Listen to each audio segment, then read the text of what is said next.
kjo protest e cila pati momentin e saj të parë te kryeministria kur protestuesit hodhën molotov dhe goditën me fishek zjarre, e nga ana tjetër policia e shtetit bëri u kundërpërgjigj me gaz lotësjellës dhe me ujë. Ishin të paktën 2 automjete ujëhellëse të cilat ndërhyn, sikundër u hodh edhe gaz lotësjellës për të bërë shpërndarjen e protestuesve. Protestuesit tashmë ndodhen në afërsi të Ministrisë së Brendshme, ku do të vijojnë edhe ditën e sotme pra rrugtimin e tyre.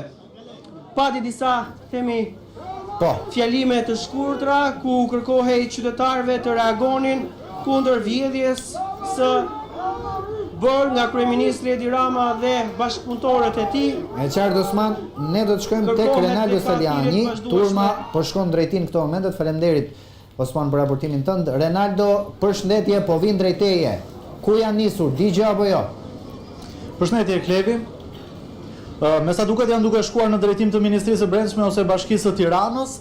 Turma e protestuesve është nisur nga kryeministria në drejtim të bulevardit Dëshmorët e Kombit për në skajin tjetër të bulevardit, ku ndodhen një sër instituciones si Ministria e Brendshme, Bashkia e Tiranës, po ashtu edhe Ministria e Energjisë dhe Infrastrukturës, ministri të tjera, selia e Partisë Socialiste, ndërkohë që një pjesë e protestuesve janë zhvendosur, pjesa tjetër, grupi më i madh i protestuesve janë duke ardhur dhe janë pas shpinësime. Zonja Vokshi, cili është drejtimi i protestës? Drejt. Drejt. Cili është institucioni i radhës?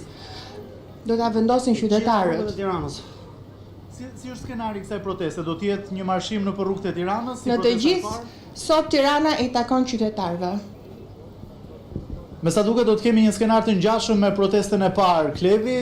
Sot Tirana u takon qytetarëve, është shprehur zonja Vokshi, dhe do të ketë një marshim, siç kemi parë edhe në protestën e kaluar, ku qytetarët kanë marshuar në disa institucione përpara kryeministrisë, te drejtoria e policisë, më pas kanë shkuar në blok, ku pati edhe incidentin me vilën e ish diktatorit Enver Hoxha dhe më pas u rikthyen përpara kryeministrisë. Por skenari i kësaj proteste nuk është bërë i ditur. Zonja Vokshi tha se të gjithë skenarët janë të mundshëm, u takon qytetarëve që ta vendosin agjendën e kësaj proteste dhe Tirana sot u takon qytetarëve. Ndërkohë kam bërritur dhe po afrohet edhe grupi më i madh i protestuesve. Në mes tyre është edhe zoti Berisha, zoti Noka dhe drejtues të tjerë të Partisë Socialiste. Sapo kanë bërritur tani përpara Ministrisë së Brendshme, do të presim të shohim nëse do të ketë një ndalesë përpara Ministrisë së Brendshme apo do të vijojnë më tej në institucione të tjera si Bashkia e Tiranës apo Ministria e Energjisë dhe Infrastrukturës. Ndërkohë, me ndihmën e operatorit doja të shihnim edhe makinat e vendosura në pjesën e pasme të Ministrisë së Brendshme, një makinë ujëheqëse dhe disa furgon të policisë janë të vendosur në pjesën e pasme të Ministrisë së Brendshme, ndërsa të tjerë efektiv policie dhe automjetet policisë së shtetit janë të vendosur në anën tjetër në selinë e Partisë Socialiste dhe mes disa ministrive të tjera. Duhet thënë se këtu janë pjesa më e madhe e ministrive dhe nuk dihet se cili do të jetë edhe destinacioni final i protestuesve në këtë pikë ku jemi, nëse do të ketë një ndalesë përpara Ministrisë së Brendshme, përpara Bashkisë Tiranës apo përpara Ministrisë së Infrastrukturës. Duhet thënë Klevi që nga ajo që unë kam parë, edhe Ministria e Infrastrukturës është e gjitha e rrethuar me efektiv policie. Dhe pikërisht për këtë doja të pyesja Renaldo, ti e përmend pak se duke qenë se ke shkuar aty para demokratëve dhe e di çfarë i pret ata. Si paraqitet pozicionimi i efektive të policisë aty? Ka mjete të shtuara të policisë shtetit, autobote me ujë, përmend pak për Ministrinë e Brendshme, po aty në rrethin e ministrive dhe të ministritë të tjera? Në sheshin përpara shtatrit kombëtar janë të vendosur disa automjete të policisë, disa autoblinda dhe një makinë ujëheqëse, ndërsa të tjera automjete që ndrojnë në anën tjetër të sheshit Skënderbej, përpara selisë Partisë Socialiste dhe mes selisë Partisë Socialiste dhe Kishës Ortodokse ishin të vendosura të tjera automjete dhe efektiv të policisë, ndërkohë që efektiv të policisë përpara Ministrisë së Infrastrukturës dhe Energjisë janë të pajisur me maska kundra gaz, kanë vendosur që tani maskat kundra gaz, me sa duket për të përgatitur për një situatë tensioni. Ndërkohë po hedhin fishek zjarre, fishek zjarre në këto momente protestuesit janë fishek zjarre që janë duke hedhur në drejtim të Ministrisë së Brendshme, qytetarët dhe protestuesit. Po hidhen fishek zjarre dhe molotov në drejtim policët të cilët nuk largohen, janë pozicionuar aty, janë në mjetë mbrojtëse pa maska, është e rrezikshme në fakt.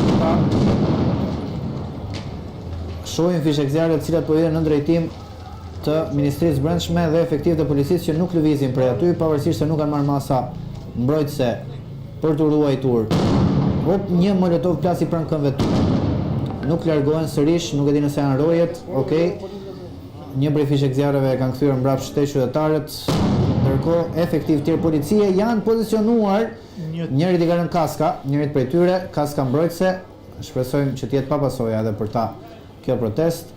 Ndërkohë shohim molotovët që vijojnë të hidhen në drejtim të ministrive dhe efektiv të policisë këtu duken më të pozicionuar siç duhet edhe me masat e duhura mbrojtëse teksa kanë skafandra për të mbrojtur. Por Ronaldo,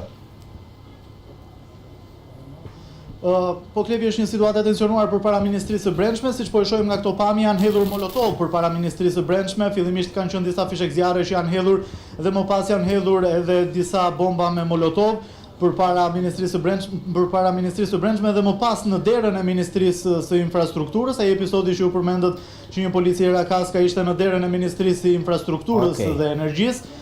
Ndërkohë që protestuesit janë zhvendosur pak më larg. Po ju vjen një autobot me ujë, Ronaldo, në zonën mes ministrive. Nga pjesa e bulevardit po ju vjen një autobot me ujë dhe efektiv policia të cilët patjetër janë të pajisur edhe me armët e tyre të lëshimit gazit. Kështu që jeni të kujdesshëm ju që raportoni të paktën. Janë një grup i konsiderueshëm efektiv policie. Është hedhur një gaz lotësiellës dhe është hedhur tashmë një bombull me gaz lotësiellës, çka ka bërë që protestuesit të largohen dhe të zhvendosen në një tjetër pikë. Disa po qëndrojnë në sheshin, në pjesën fundore të sheshit Skënderbej, një pjesë tjetër janë futur në zonën mes ministrive, ndërsa zona përpara Ministrisë së Brendshme dhe Ministrisë së Infrastrukturës është bosh për momentin. Janë fikur edhe ato zjarre të ndezura nga molotovët, ndërsa turma po shkon në anën tjetër për të dalë në sheshin Skënderbej. Janë duke marshuar tani në drejtim të selisë së Partisë Socialiste, institucioni i radhës që ndodhet në atë anë të sheshit është selia e Partisë Socialiste. Nuk e dim nëse ka një plan për të shkuar në selinë e Partisë Socialiste apo qytetarët do të vijojnë më tej marshimin, por nuk kanë ardhur përpara Bashkisë së Tiranës, nuk ka patur një ndalesë të tyre përpara Bashkisë së Tiranës. Menjëherë sapo është hedhur gaz lotësiellës, janë zhvendosur në anën tjetër të sheshit dhe kanë vijuar marshimin e tyre protestuesit, ndërkohë që një pjesë tjetër që ka mbetur më pas është duke u bashkuar tani me turmën kryesore. Po shkojnë drejt selisë Partisë Socialiste, Ronaldo? Ku jeni aty? Apo jeni para infrastrukturës? Në atë zonë, unë jam në zonën përpara Bashkisë dhe kam të vështirë ta shoh, po në atë zonë i vetmi institucion që mund të protestojnë dhe mund të shkojnë është selia e Partisë Socialiste. Ndërkohë Ronaldo, një grup tjetër vjon në bulevard me autobotin me ujë që shoqërohet nga efektivët e policisë, cilët janë me masat e duhura mbrojtëse, me skafandra dhe janë goditur me molotov, ndërkohë që vjon punën autoboti duke lëshuar ujë drejt protestuesve. Pash ndërta edhe një protestues me një maskë thjesht farmacie, se besoj që i kryen shumë punë ajo, por gjithsesi duket se qytetari kishte marrë një lloj mase. Ndërkohë në zonën pas Ministrisë së Brendshme ka mbritur tani një automjet zjarfikës, krahas automjetit ujëhedhës, edhe një automjet zjarfikës